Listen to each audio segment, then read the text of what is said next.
Alhamdulillahi Rabbil Alameen, wassalatu wassalamu ala rasulihi kareem, wa ala alihi wa ashabihi ajma'in. Fa'udhu billahi minash shaitanir rajim, bismillahir rahmanir rahim. Wa qul jaa al-haqqu wa dhahaqa al-batil, inna al-batila kana dhahuqa. Rabbi shrah li sadri, wa yassir li amri, wa ahlul 'uqdatan min lisani yafqahu qawli. I welcome all brothers and sisters with Islamic greetings. Assalamu alaikum wa rahmatullahi wa barakatuhu. Meaning, may peace, blessings and mercy of Allah subhanahu wa ta'ala be on all of you. The topic of my talk is Islam's view on terrorism and jihad. Many of the critics of Islam, they quote a famous verse of the glorious Quran of Surah Tawbah chapter 9 verse number 5, which says that wherever you find a kafir, you kill him. And Arun Shori in his book The World of Fatwas, he quoted the same verse and he says, Quran says in Surah Tawbah chapter 9 verse number 5 that wherever you find a kafir, and in two brackets he says Hindu, you kill him. And when you open the Quran, when you read the translation of Surah Tawbah chapter 9 verse number 5, you come to know that the Quran does say wherever you find a disbeliever, a kafir, you kill him. But it is out of context. To understand the context, you have to start from verse number 1 of Surah Tawbah chapter 9. There was a peace treaty between the Muslims and the mushriks of Makkah. This peace treaty was unilaterally broken by the mushriks of Makkah. By the time Allah reaches verse number 5, He is giving an ultimatum to the mushriks of Makkah that put things straight in 4 months' time, otherwise declaration of war. And when the enemy comes to attack you in the battlefield, when the enemy comes to kill you in the battlefield, don't get scared, kill them back. It is the worst for the battlefield. When the enemy breaks the contract and when they come to attack you in the battlefield, attack them back. And it's common, any army general, to boost the morale of his soldiers, he will not say run away. He will say when the enemy comes, you fight them. It is the worst for the battlefield. It's taken out of context. And Arun Shori, after quoting verse number 5, he jumps to verse number 7. You know why? Because verse number 6 has the answer to his sickness. Quran Surah Tawbah chapter 9 verse number 6 says that, but if your enemies want peace, don't just give it to them, escort them to a place of safety. Quran says that if the kafir, if the disbeliever, if your enemy, if he wants peace, don't just give it to them, escort them to a place of security. Today, which army general will say this? Any army general, maximum he will say that if his enemies want peace, give it to them. But Quran says that don't just give it to them, escort them to a place of safety. And almost any verse which you pick up of the glorious Quran, whenever it talks about fighting, immediately next verse says, peace is better. Even this verse says that if your enemies want peace, give it to them. Quran is very explicit and clear. It's mentioned in the glorious Quran in Surah Ma'idah, chapter 5 verse number 2. That if anyone kills any other human being, unless it be for murder or for creating mischief in the land, it is as though he has killed the whole of humanity. And if anyone saves any other human being, it is as though he has saved the whole of humanity. The glorious Quran says that if any human being kills any other human being, whether Muslim or non-Muslim, unless it be for murder or for creating mischief in the land, it is as though he has killed the whole of humanity.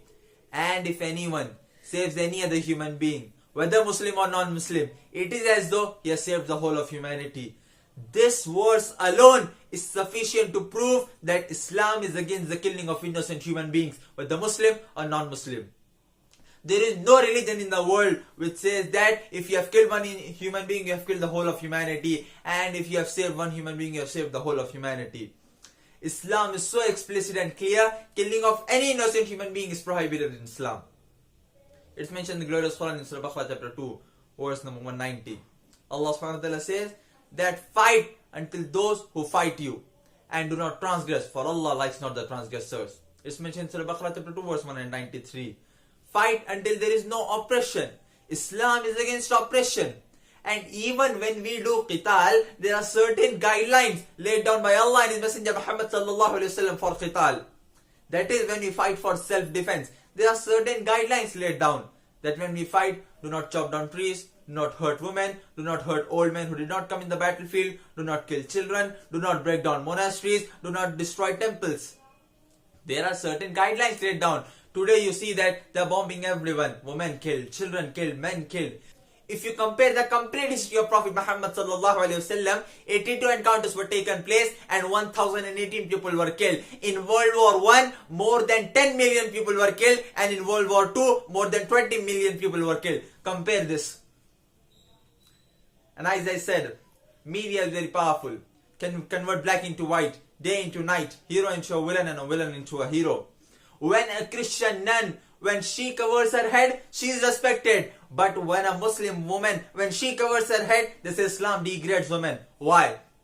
When a Sikh man wears a turban and keeps the beard, he is called religious. But when a Muslim man, when he wears a cap and keeps the beard, he is called as a terrorist, as a fundamentalist. Why? Why these double standards?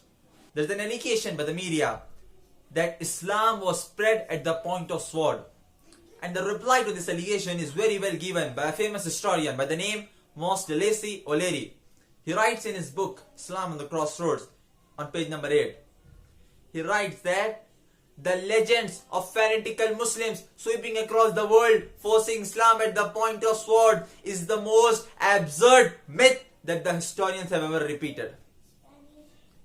And when we read the history, we come to know that we Muslims, we have ruled the Arab lands for the past 1400 years. With the Muslims, the Arabs, for a few years the Christians came, for a few years the French came, but as a whole, the Arabs were the lord of the Arab lands.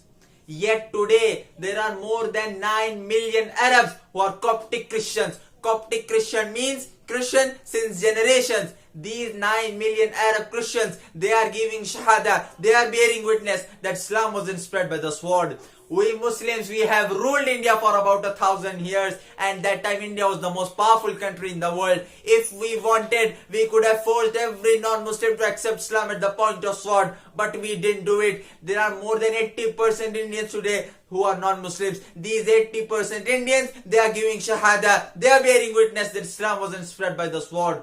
Today the largest populated Muslim country in the world is Indonesia. I am asking you the question, which Muslim army went to Indonesia? Which Muslim army went to Malaysia, which has 55% Muslim population? Which Muslim army went to the east coast of South Africa? Which army? Which sword? Thomas Carlyle writes in his book, Heroes and Hero Worship, and he places our Nabi as his number one hero prophet. He writes that every great idea originates in the mind of one. In one man's mind it dwells, one man in the full world. It will do little good if he takes up a sword and propagates it. You have to first get your sword, the sword of intellect. It's mentioned in the glorious Quran, Surah Al-Hajj chapter 16 verse 125. Udu ila sabili rabbika bil hikmah wal maw'izatil hasana wajadilhum billati hiya ahsan. Invite the people into the way of your Lord with wisdom and beautiful preaching, and argue with them in the ways that are best and most gracious. Thomas Carlyle here is talking about the sword of intellect. Today Islam is conquering the hearts, not with the sword of steel, but with the sword of intellect, the sword of peace. There was a survey done which was published in the Reader Digest in Almanic book, and as well as the Print Truth magazine. The survey gave the increase in the world religions in 50 years. From 1934 to 1984. In a span of 50 years, the increase in the major world religions. And number one religion that increased maximum was Islam, 235%, and Christianity, only 47%. Today the fastest growing religion in the world is Islam. It is the fastest growing religion in America. It is the fastest growing religion in Europe. However they try to suppress Islam, that much it grows. Allah subhanahu wa ta'ala says in the glorious Quran in Surah Al-Imran, وَمَكَرُوا وَمَكَرَ اللَّهُ وَاللَّهُ خَيْرُ الْمَاكِرِينَ. And they planned and plotted, and Allah too planned, and Allah is the best of planners. You know, after 9/11, the media was saying that Islam is the religion of terrorism. Muslims are terrorists. Do you know, after 9/11, in America alone, in a span of 9 months, 34,000 Americans accepted Islam. In Europe alone, after 9/11, in a span of 9 months, more than 20,000 Europeans accepted Islam. You know, this media says that Islam degrades women. Islam does not give women their due rights. I am asking you the question. Do you know that out of the people accepting Islam, 2/3 of them are women? I am asking you, who is forcing these American women to accept Islam? Who is forcing these European women to accept Islam? Allah subhanahu wa ta'ala promises in the glorious Quran, in Surah Saf, chapter 61, verse number 9. هُوَ الَّذِي أَرْسَلَ رَسُولَهُ بِالْهُدَى ودين الحق ليظهره على الدين كله ولو كره الكافرون. Allah has sent down the messenger with the religion of truth, so that it will prevail over all other religions, over all other isms, whether it be Christianism, Hinduism, Buddhism, Judaism, Socialism, Communism, Atheism, Modernism, Agnosticism, whether it be any ism. Islam is going to conquer them all. Kulle, Islam is going to master them all, however the mushrikun like it. Dr. Adam Pearson said that the people who fear that one day nuclear weaponry will fall in the hands of Arabs, they fail to realize that the Islamic bomb, the bomb of peace, has already been dropped. It fell the day Prophet Muhammad sallallahu alaihi wasallam was born. With this I conclude my talk. وآخر الدعوانا أن الحمد لله رب العالمين.